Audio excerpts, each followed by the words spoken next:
pensé que, bon, est-il besoin encore de vous présenter Émilie, mais c'est vrai quand même que c'est tout le temps qu'il faut se présenter aux auditeurs. Absolument. Hein, parce que c'est vrai que les auditeurs vous connaissent un peu trop même. Vous êtes aussi, vous aussi. Moi, je suis faiseur de miracles d'après Patricia. Hein. Toi aussi, tu es une faiseuse de miracles également. D'accord. Alors, parle-nous un peu Je suis Nougué, communément, parce qu'on me connaît davantage comme cela, Nougué Artistique. Nougué Artistique. L'agence de communication, donc photographe et vidéaste. Nougué et son équipe, en fait, couvrent la plupart des événements dans la région toulousaine. On va un peu au-delà aussi. Et d'ailleurs, en parlant de ça, je tiens à préciser que Nougué a été approché par l'émission de Jambo, qui s'appelle Jambo sur Canal 2 International. Canal 2, ouais, voilà, pour effectuer les dédicaces en fin d'émission, en direct de Toulouse. Donc, j'invite tous les auditeurs qui nous suivront aujourd'hui à contacter soit par mail nougueartistique@gmail.com ou alors en allant sur le site laisser un message. Ceux qui souhaitent faire une dédicace télévisuelle qui passera sur Canal 2 International. Ça s'adresse aux Camerounais, bien sûr, qui ont de la famille au Cameroun, ou même des étrangers qui auraient de la famille au Cameroun. C'est pour parler aux uns et aux autres, en effet. C'est de 15 minutes. Alors, Émilie, on était avec toi. Oui. Tu essayais de nous convertir un peu tous tes problèmes, tout ce que tu fais, parce que tu fais pas mal de choses. Ah oui. Ouais, bon, Il alors, paraît. tu disais donc... j'ai bien quelques questions à te poser en fonction de tes explications. D'accord. Je suis tout de suite. Voilà, alors. Donc, là en ce moment, toujours active dans les événementiels, de plus en plus d'ailleurs. Même comme nous rentrons dans la période hivernale, les gens encore célèbrent beaucoup d'événements. Donc, il faut savoir que Nougué ne fait pas que de la photo et de la vidéo. Voilà, justement, ça faisait partie des questions que je voulais poser, mais il y a aussi quoi? Il y a de la communication personnelle dans l'image pour développement personnel. Il y a aussi le conseil à l'organisation d'événements. Il y a aussi la promotion, les outils publicitaires, tout ce qui est événements comme des salons, les gens qui organisent des salons, ils ont besoin de personnaliser leur espace, ils peuvent passer par nous. Il y a aussi les sites internet, parce qu'on en crée. Ah, vous créez aussi le site. Ce site que je voulais vous montrer, ethnicstyle.com, un site qui est spécialisé dans la vente de produits cosmétiques ethniques. Donc on a du beurre de karité, du beurre de cacao, des mèches, des extensions. Pas mal de trucs voilà. Qui rendent les femmes plus belles encore. Toujours plus belles. Absolument. Donc mille et une choses, toujours dans la passion de ce qu'on fait. Et puis pour les artistes, il faut dire que vous n'êtes pas en reste, c'est parce qu'avec les artistes, vous faites aussi des vidéos. Des clips, oui, absolument. Nous faisons des clips vidéo. On a réalisé pour un groupe qui s'appelle Malaika Project il y a 2 ans. Donc on peut trouver ça. Toutes ces vidéos de ce genre sont sur Nougué TV, nouguetv.com ou nougueartistique.com. Vous verrez des échantillons. Et on a réalisé aussi l'artiste Senghor. Senghor, on a écouté le disque tout à l'heure. Absolument. Et là, nous avons été approchés par la petite gazelle. La petite gazelle qui aurait pu être ici aujourd'hui, n'eût été ces problèmes techniques que nous avons aujourd'hui. Et c'est d'ailleurs dommage parce que... C'est la journée internationale du sida, elle a une chanson de la lutte contre le sida, et surtout que son disque en fait vraiment partie. Tout à fait. Écouté, ce sera une très bonne chose.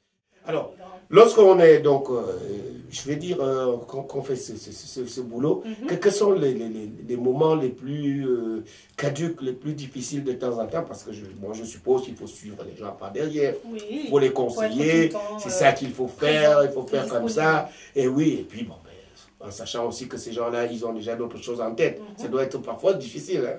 C'est parfois difficile, mais sur le moment, donc il faut savoir que je pense que c'est un métier qu'on ne peut pas choisir par hasard. Il faut être disponible et en même temps prêt à surmonter toutes les difficultés qui pourront se poser. Et le moment le plus difficile, en fait, c'est après. Après, c'est quoi la fatigue? Quand je rentre chez moi, voilà, c'est après. Mais sur le terrain, non, parce que je suis motivée que par la réussite de mon contrat ou de ma prestation. Voilà, et surtout la satisfaction du client. C'est vrai qu'après, comme tu dis, ça doit être très difficile. Alors, qu'est-ce que tu fais? Et puisque le matériel, il faut toujours le tenir. Ouais. Tu prends quand même soin de bien déposer le matériel comme un bébé. Il faut. Hein? Sinon, tu n'arrives pas, tu le jettes comme ça, et puis tu jettes encore sur le lit. Il est très cher ce matériel, je veux dire qu'il est tellement cher qu'on est, même sans le vouloir, on a déjà la conscience de ça, qu'il faut bien le garder. Peu importe, même si c'est un matériel qui n'était pas cher, il faut prendre soin de son outil de travail, comme de sa voiture, comme de sa maison. Donc oui, il faut faire attention au matériel, à tout d'ailleurs, même l'attitude avec les personnes. Il faut rester professionnel du début à la fin. Justement, cette attitude avec les personnes, parlons-en un peu, parce que bon, je veux dire, quand on est une belle dame comme vous et mariée de surcroît, je suppose que dans ce boulot-là, il y a toujours des petits malins qui veulent toujours draguer. Ils ne savent pas. Vous êtes venu faire un boulot, mais bon, c'est pas ça. Il y en a qui font un peu de confusion en effet, mais je ne hésite pas à remettre les choses en place. C'est normal, on discute, donc quand je vois que ça dérape un peu, je remets les pendules à l'heure. Je ne suis pas là pour... Surtout dans les soirées où ça boit un peu et tout, et les gars, un peu trop... oui, il y en a qui essayent, après, je sais parler aux gens. Mon métier c'est ça, quoi, communiquer et parler, savoir parler, essayer de bien parler, de ne pas non plus brusquer ni offusquer. Donc, en général, j'arrive à remettre les gens en place, ils respectent, ils restent à l'écart. Voilà. Et vous arrivez de vous énerver parce que oui, complètement. On sait très bien qu'il y a certains qui sont, malgré toute la bonne volonté que vous pouvez avoir pour le faire comprendre. Si, il m'arrive de lever le ton, il m'arrive de froisser le visage, si ça m'arrive. Et ça marche? Parce que comme les gens ne sont pas habitués à me voir de ce côté plutôt énervé, voilà, on n'est jamais habitué. Donc quand je le fais, oui, ça te surprend tellement que ça marche. Et voilà, donc, des fois, on demande pardon. J'adore la bonne humeur et franchement, le sourire, c'est ma joie de vivre, ça me fait du bien. Donc quand ça commence à aller au-delà de ça, parce qu'il y en a qui confondent justement cette bonne humeur, cette sympathie. La gentillesse, tout à fait. Avec autre chose, ils se disent, ça y est, si elle me sourit, je peux y aller. Alors là, je remets tout de suite les... Et là, on voit la Soémie énervée ou alors complètement froide, très très froide. Alors, plus que l'Alaska. Parfois, je me dis, bon, vous faites ce boulot, parfois vraiment en connivence avec votre mari. Absolument. Et alors, quand vous êtes énervé comme ça, il s'énerve avec vous ou alors c'est lui qui vient faire l'arbitre dans l'estomac? En général, comment ça se passe? En général, quand je suis avec lui sur le terrain, on va dire que les gens ne m'abordent pas de la même manière. Voilà, de la même manière. Parce qu'ils comprennent. Parce que vraiment, je ne le cache jamais. Je suis à mon mari. Voilà, on le sait. Voilà. En général, ou alors quand il y en a qui ne savent pas que c'est mon mari, s'ils essayent, je leur dis, je suis désolée, c'est mon mari en face là. Ah, ok, bon. Il y en a peut-être qui vous demandent qu'est-ce que vous faites avec votre collaborateur. Oui, parfois ils pensent que c'est mon mari. Qu'est-ce que vous faites avec ce petit blanc là? Ben écoute, c'est la vous allez dire, le petit blanc c'est mon mari. Non, mais il y en a, heureusement, les gens ne se permettent pas de me parler comme ça. Sinon, ils s'en prendraient dans la gueule, ce qu'il faut aussi, parce que voilà, il ne faut pas non plus manquer de respect. Je suis très. Alors, est-ce que vous avez de bons retours? Je vais dire, vous savez, ce genre de travail. Des fois, Maria, les photos là ne sont pas belles. Depuis que vous êtes, surtout dans notre milieu, c'est facile. Ça peut être difficile, ça peut être facile. Mais alors, quels sont les retours que vous avez depuis que vous avez vraiment commencé à entrer, à pénétrer vraiment dans notre milieu de la diaspora? En se disant aussi que vous ne faites pas que la diaspora. Non, vous faites pratiquement tout le monde. J'ai un peu tout. Des blancs, des noirs, des milieux. Voilà. J'ai même eu affaire aussi chez les juifs, les bar mitzvahs, et mariage un peu chez les marocains. Donc c'est vrai que de toute façon, l'image est toujours blanc ou noir. Tout à fait. Il n'y a pas de problème. Ça, c'est super. Il y a un peu de nuance en effet. Voilà. Non, c'est vrai que depuis que j'ai commencé avec la communauté africaine, parce qu'il n'y a pas que les Camerounais, il y a les Gabonais, Congolais, Ivoiriens, Burkina, Togo. Vraiment, je suis Cap-Vert, oui. Je suis agréablement surprise. C'est vrai que ça s'intensifie. Ils me font de plus en plus confiance et c'est un bouche à oreille incroyable. Si on a bien bossé. Les retours sont positifs d'un point de vue général. il faut dire que d'après ce que j'entends, il n'y avait pas cette prestation qui était effective dans la diaspora. C'est une carence qu'il fallait rembler. Il fallait, voilà, donc tout le monde m'encourage à persévérer là-dedans. Après, c'est pas évident dans les faits, parce que bon, tous les clients ne se ressemblent pas. Oh, ouais. J'en ai de très bons, j'en ai de moins bons, comme dans tout, je pense. Mais humainement, je suis super soulagée de sentir quand même que je peux apporter quelque chose à cette communauté africaine. Voilà, donc ça me fait bien de... Surtout que, bon, franchement, le professionnalisme, c'est autre chose. Vous avez des gens, surtout depuis l'avènement d'Internet, les gens qui se disent ils sont journalistes. Vous avez d'autres qui se disent ils sont photographes, ils sont reporters. Bon, mais maintenant, quand il faut aller sur le terrain, professionnalisme, le vrai, hein, comme vous le faites là, et ça se compte au bout des doigts, par contre. J'ai souvent eu ces réflexions. Je vais vous raconter une anecdote. Quand je commençais au tout début, on va dire la première année à peu près, donc je vais en rendez-vous clientèle comme ça, je montre, parce que j'ai des pressbooks pour montrer mon travail. Donc les clients ils regardent et tout, ils adorent, enfin je vois leur expression et machin. Ah, c'est bien, et après vous savez la question que le client me pose, c'est vous qui qui avez fait ça. Je dis mais oui, qu'est-ce que vous croyez, je ne vais pas vous vendre le travail de quelqu'un d'autre.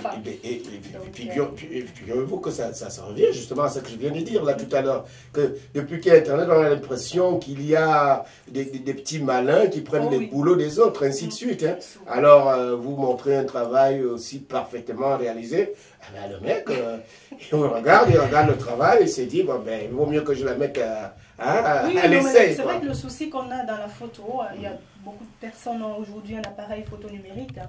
Et bon, d'où le fait que les contrats sont difficiles aussi à avoir. Parce qu'il faut savoir que bon, vous allez voir un client, il vous dit oui, bon, peut-être un peu de vidéo, mais photo, non, j'ai pas besoin. Tout le monde aura un appareil photo. Mais c'est pas ce que moi j'apporte aux gens. J'apporte pas que mon appareil photo. J'apporte un conseil, j'apporte un traitement après l'événement. Il n'y a pas que le jour J. Et en même temps, j'apporte aussi quand même la garantie que vous aurez tous les moments de votre événement, quoi. Ce qui n'est pas toujours le cas de quelqu'un que vous connaissez qui a un appareil qui va vouloir boire un coup, ça me fait aussi oublier un peu les éléments clés. Et en plus, vous avez aussi ce petit aura qui veut que dans la diaspora africaine, quand c'est cher, hein? Voilà. Je ne fais pas grand-chose. Hein? C'est horrible ce mot parce que je fais l'effort en plus d'avoir un prix spécial diaspora. Je leur montre, disons, au jour d'aujourd'hui, j'affiche mes prix. Eh ma soeur, tu ne peux pas me descendre un peu le prix? Ça, c'est très compliqué. Donc, moi, je leur fais comprendre aussi que on ne m'a pas donné le matériel gratuitement, on ne m'a pas fait des remises comme... Ils savent où ça se vend, ils connaissent le prix. La formation que j'ai faite, j'ai payé. Je veux dire, tout ça, ça se paye. Au jour d'aujourd'hui, j'essaye de faire des prix vraiment abordables. Ceux qui ne peuvent pas prendre aujourd'hui une nougat artistique, c'est peut-être parce qu'ils n'en ont pas besoin, je me dis. Parce que j'essaye toujours d'arranger les clients et même de faire des facilités de paiement. Pour voilà, que tout le monde se retrouve. Donc quand on met tout comme ça... de bout à bout, je veux dire, si on veut vraiment de belles photos, bon, on fait l'effort, non? Mais il paraît que tu t'en sors toujours avec une élégance qui frise, eu égard à ta gentillesse. Merci. Je suis vraiment, je remercie franchement la diaspora toulousaine, au-delà, mais comme je sais qu'on est très écouté à Toulouse et que j'ai pas mal bossé à Toulouse, je remercie toutes les personnes qui m'ont fait travailler jusqu'à présent et qui continuent de me recommander. Voilà, merci infiniment. Tu donnes la confiance, c'est une confiance. Et moi aussi, je vous le rends. Face au micro, je dis mes mots sans en faire trop. Moi, je crois en mon étoile, ça y est, j'ai mis les voiles. Je ferme les yeux, c'est tellement mieux. J'imagine un instant que je mène la danse. Sur mon étoile, je suis faiseuse de miracles, je sais réaliser les rêves. Je claque les doigts et la vie devient magique. J'ai un pouvoir sans fin qui transforme les larmes en rire. Mais ça ne dure que 4 minutes, le temps de la chanson, je laisse le micro, ma vie reprend son cours. Ma vie reprend son cours. Ça c'est Patricia Kakou Marceau de Toulouse, cœur poétique.